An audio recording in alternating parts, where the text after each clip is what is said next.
Hey guys and girls, welcome back to the Making of a Marketing Company series, where my business partner Kieran and I create the latest marketing agency here in Western Australia. I'm showing you our journey so you don't have to make the same mistakes as we do. In this episode, we discuss what social media services we're going to be offering and touch on our pricing. My name is Jake Owens and this is Millionaire Mindset Hub. Alright, let's get into it.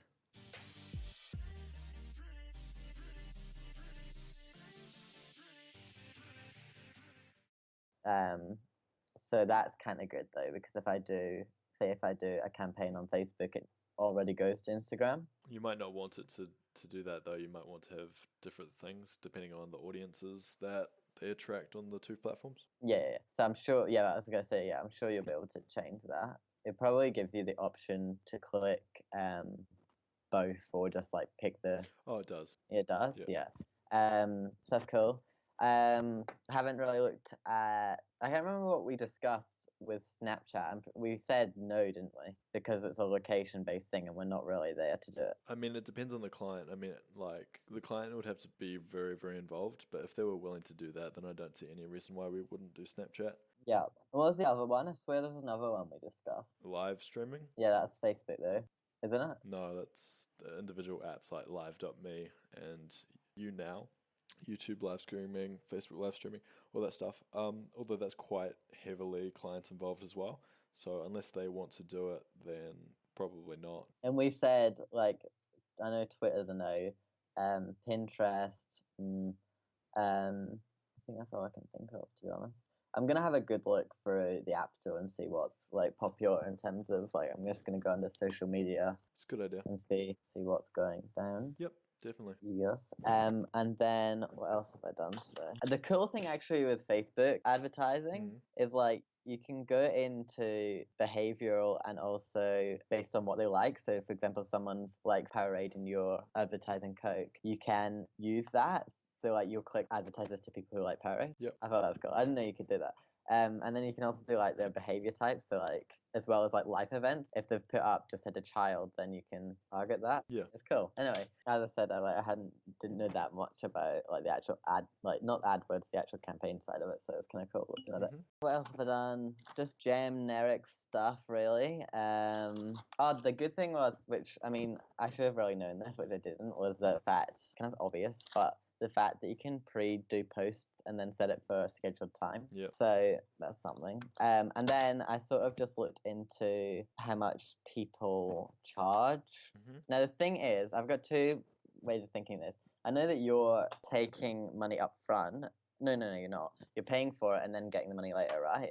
So you're taking the cost up front. I don't know whether that is something I could do. However, I've got mixed opinions on that. So, like, the first thing that I need to discuss with you is that, so, like, I thought, like, I could do 4 main things with social media. This is in particular with Facebook. Yep. First of all, I can have ongoing management of the Facebook page, right? So we'll say that's just, like, content writing, everything, which is what I discussed with you. Posting, keeping it up to date. So if they don't want to actually be in charge of it, then I'll take that over.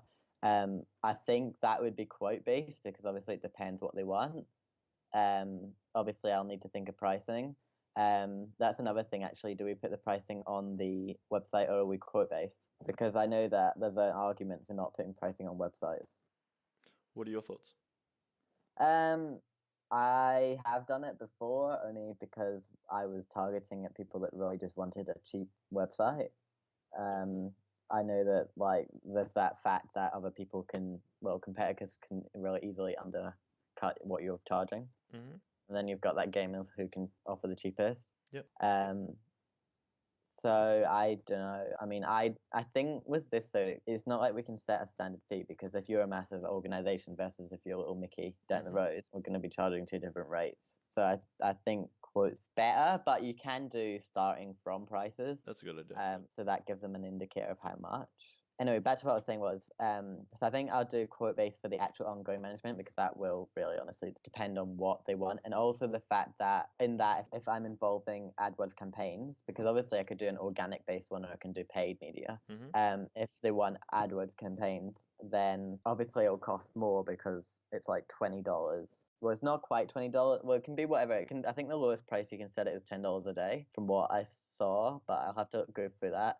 So that's something we'd have to discuss, but I don't know because there's two options here. I go daily, so say I'm gonna spend 20. Well, it depends what they want, but say they want $20 a day on the campaign. Yep. So there's that option. Or there's just a standard rate. They say I want to spend because you can do lifetime, which is just like a duration based one. So say they only want to spend $300 all up on the campaign, and then that way that's you can set like a cap on that, and then you set it, and then it won't go past that amount. All right. So the thing is about that is we need a minimum quote or a minimum charge because at $20 a day, we're not going to be able to make any money. Yeah, no. That's why I think that I prefer the cap, that you just have a lifetime value. Because then they can say, I want to make. The problem is, right, because whatever I charge isn't just going to be based on whatever the actual campaign. It's going to be based on the actual management of the page as well. So it isn't just a one figure, okay, this is going to cost you this X amount. It has to be, so there has to be a standardized rate just for that. And then the actual campaign, and depending on what they want, will then determine how much extra it costs, right? Okay. I don't get what you mean. So you know how I want to manage the page? Yeah, but those are two different things. Managing a page and actually creating a campaign are two different things. Yeah, I'm aware of that, and that's why I'm getting to that. So that's why I want to offer one, which I do both, right?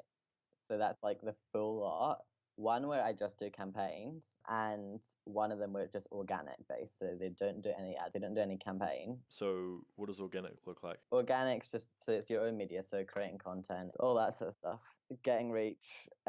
It would be roughly. They reckon you should do about one post a day, which I mean to me is quality over quantity. Well, not necessarily. What? Quality over quantity. Because the thing is, you could be working on something and you think that it's great, but the market decides. Yeah, but if I wrote out a post saying, hello, this is Bobby here, and then that's it, full stop. No, of course. It needs to provide value, but value and quality are two different things. Yeah, so it depends on, but then again, it depends on what I'm doing it on. It just depends on the company, what I do. The other thing is you can analyze, this depends on how many likes they've got, how often, like, they've got like a analytics thing, it should be like the peak hours and all that sort of thing. So scheduling on that based on specific times when people are most viewing it, that's probably a way to go with that. What was I writing about that? Yeah, so organic management, single camp, if they just want a one-off campaign with another thing, like that's all they want, they've already set up the social media, blah, blah, blah, blah, blah. Ongoing management with that AdWords, most companies do that already, so that's pretty standard. But then again, I don't know, I need to figure out the pricing. I think I'm going to go quote-based because with that one in particular, too difficult to give you a number. Yeah. And then the other thing I was thinking was like just setup of a brand on social media if they haven't done it already. What you should do is work out what percentage or what minimum rate is going to be charged as management fees per week, and then work out how much to charge them minimum. Yeah, I've looked into that. The figures that I saw from, these are obviously bigger companies, from what I saw online, and that is including AdWords, was they were charging 2,500 per month starting. Now, that does depend on a few things, but that is how much they're charging with AdWords. So $625 per week. Yeah, as I said, this would depend on what I had to do. Like, if it was just like one post a week or something really basic, obviously it wouldn't be that right. But it has to be a minimum, because the thing is, if we're only making like $10 a week because it's only one post, that's not even worth our time. Yeah, obviously. So there needs to be some sort of minimum. Well, that's why I think I would just set out what I'm going to do for that money. That's a good idea. Yeah, rather than them say what I'm going to do, so it would be the other way around. Yeah, definitely do that. The other thing I was going to say is similar to AdWords, you can set like how much you're willing to pay per click, or you can do by impressions, but I think to me it's better per click to do it. I mean, impressions I think is cheaper, but then like that could just literally be me scrolling up and literally scroll straight past it and not even pay my attention to it like most people would, and then that's just waste of money. Being able to tell a client that you don't pay anything unless somebody actually clicks on an ad who is actually interested in your product or service is a really, really good hook. Yeah, exactly. And then the other thing that I was gonna tell you was, oh yeah, that was the other thing. So you can, when it comes to AdWords, oh yeah, there's two things. You can, not AdWords, I keep saying AdWords.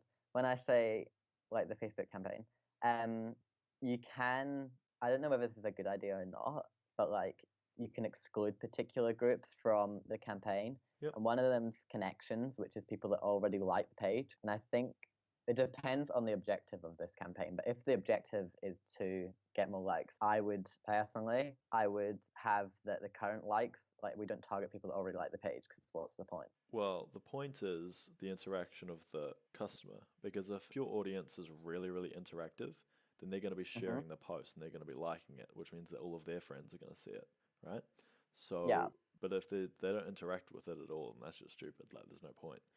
Yeah. So it just depends on the audience and their interaction, right? Yeah, so that brings me to the second thing. The other thing you can do is you can not target the people that already like it, but you can target their friends. That's a good idea. So whoever likes it, yeah, it targets the friends of those people. It still doesn't. We're going back to the original thing though. Your friends of friends will usually like the same stuff. However, if your friend shares a post, you're more likely to look at it or read it than if you were just shown an ad because of word of mouth. So that's the only other thing. But if your audience isn't very interactive, then that's a really good idea. Yeah. And what's the other thing that we're going to talk about? I was going to say. Oh yeah. The other thing, if you're into the the email marketing thing, Yep. you can use that same list with Facebook. And what it does is it invites them to like the page or follow the content on that page. That's a good idea. However, people won't be using their business emails as a thing, but they might be using their LinkedIn. Yeah, exactly. And I think that that one was probably more like if you're looking for client base, like rather than, because we'll be buying lists for companies rather than. What do you mean? So I think like that actual process would be for if you either had a website and you already had a database full of people that follow your newsletter or whatever, or whether you just had contacts. You know how you can actually buy contacts other than just organization contacts, just of random people's emails. Yeah. I think that's probably what it's more for rather than for a business, like business contact. So it's that. So I saw that. What else was I going to tell you? They've got a cool thing on it which actually shows you like how many people it's gonna your demic, like how many people you're targeting. Obviously the less number the better because it's more specific. It's got like a gauge. I'm gonna tell you something else. And then I had a look at all the different types of campaigns they offer. But they're all sort of generic, like, well, they're good for different things, but they're like standard, so you'd probably be able to think of them. Yeah, I think that was all. I'm sure there's other stuff because I wrote quite a lot, but. Well, it sounds like you're learning your stuff.